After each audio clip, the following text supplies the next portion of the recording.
અમરેલી જિલ્લાના ખાંભા તાલુકાના ચતુરી ગામે 5 વર્ષના માસૂમ જીયાન દેવંકુભાઈ પર સિંહણે જીવલેણ હુમલો કરતા સમગ્ર વિસ્તારમાં શોક અને ફફડાટ ફેલાઈ ગયો. રાત્રિના સમયે દાદા સાથે દૂધ લેવા જતા બાળક પર અંધારામાંથી આવેલી સિંહણે અચાનક હુમલો કરી તેને સીમ તરફ ખેંચી લીધો હતો. સ્થાનિકો અને વન વિભાગે ભારે શોધખોળ બાદ ગામથી 1 કિલોમીટર દૂર જંગલ વિસ્તારમાં બાળકનો લોહીલુહાણ મૃતદેહ મળ્યો હતો. છેલ્લા 1 મહિનામાં સિંહના હુમલાની આ ત્રીજી ઘટના બનતા ગ્રામજનોમાં વન વિભાગ સામે રોષ જોવા મળ્યો છે. લોકો હવે કાયમી ફોરેસ્ટ ગાર્ડ અને સુરક્ષા વ્યવસ્થાની માંગણી કરી રહ્યા છે, તેમજ ન્યાય ન મળે તો આંદોલનની પણ ચીમકી આપી છે.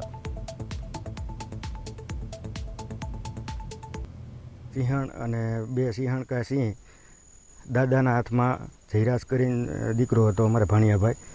એ દૂધ દેવા જતા હતા, ત્યાંથી એના હાથમાંથી જોટાવીને સિંહણ લઈ ગઈ અને ગામજનો બધા એકઠા થઈને પાછળ જંગલ વિસ્તારમાં બધા ગોતતા હતા. અમે ફોરેસ્ટ વિભાગ કોઈ હજી આવ્યો નહોતો. અમારા ગામના 2-3 જવાન લાકડી વડે હુમલો કરીને બાળકને છોડાવ્યું.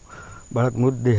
તો વન વિભાગને જાણ થતાં તુરત જ વન વિભાગનો સ્ટાફ જે સ્થળ પર હાજર હતો અને બને તેટલી વહેલી તકે મૃતદેહ જે કબજે કરવામાં આવેલો હતો અને તેને પોસ્ટમોર્ટમ અર્થે ખાંભા હોસ્પિટલ ખાતે લઈ જવામાં આવેલું હતું.